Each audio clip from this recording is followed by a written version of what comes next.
want to continue our spring cleaning segments this whole week. And you know, spring cleaning doesn't just have to be about our homes. What about your diet?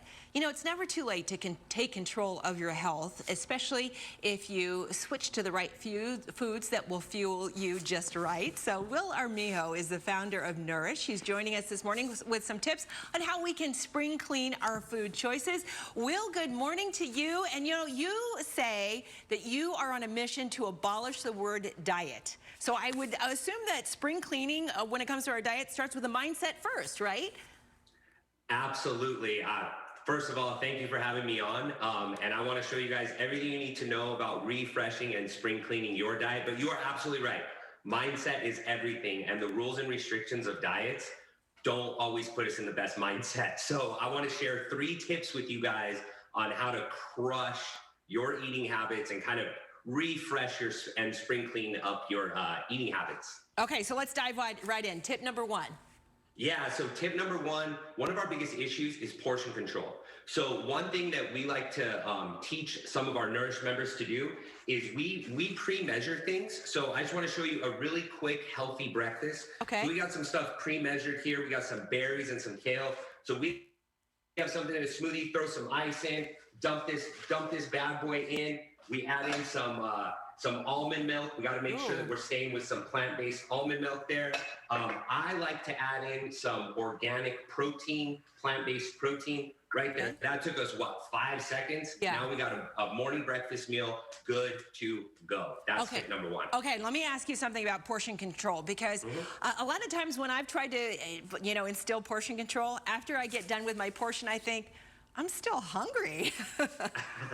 Well, you know, and I'm glad you brought that up, because that's why a morning smoothie can be so beneficial to you. It fills you up with fiber. It makes you feel full during the day, so you never actually get put into those positions where you feel like you need to overeat because you haven't been eating all day.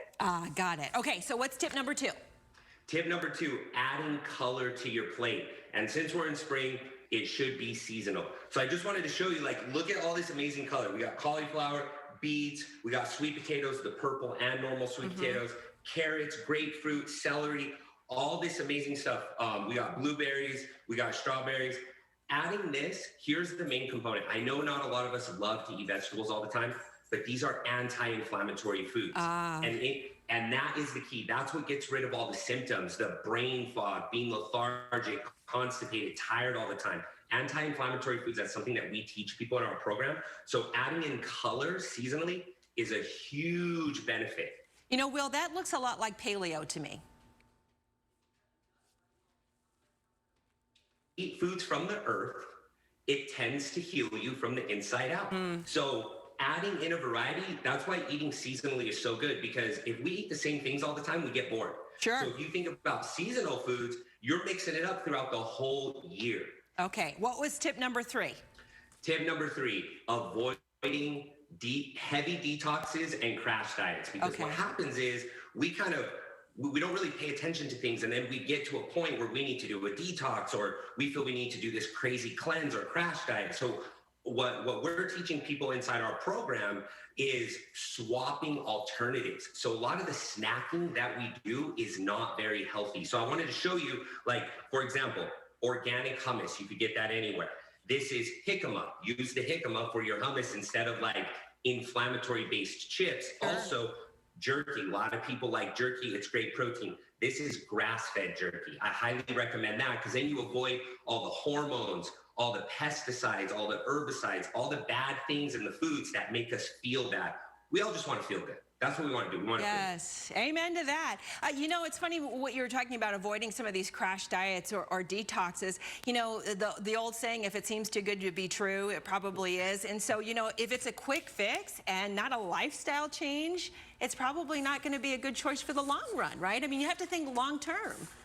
Right, and I'm glad you brought that up too, because a lot of people don't realize our bodies naturally detox themselves. You don't always have to be on some detox or cleanse protocol. Our organs do that. So if you stay on top of it all the time, and that's a lot of what we teach people inside of our 30-day challenges and our Nrïsh program, is this can be a sustainable lifestyle. As long as you're doing it the right way and you have the coaching and the guidance to do it. Will Armijo from Nrïsh. Hey, where can people find you if they want to contact you? Yeah, absolutely. So we actually have a upcoming 30-day challenge starting on Monday next week. People can go and find more information on our program if they just go to nrïsh.com/30day. Right on. You go there, you're going to find all the information you need, and we'd love to see some people come into our upcoming challenge. Awesome. Well, thanks for the good advice, my friend. Really appreciate it. Have a great day. Yeah, thank you. You too.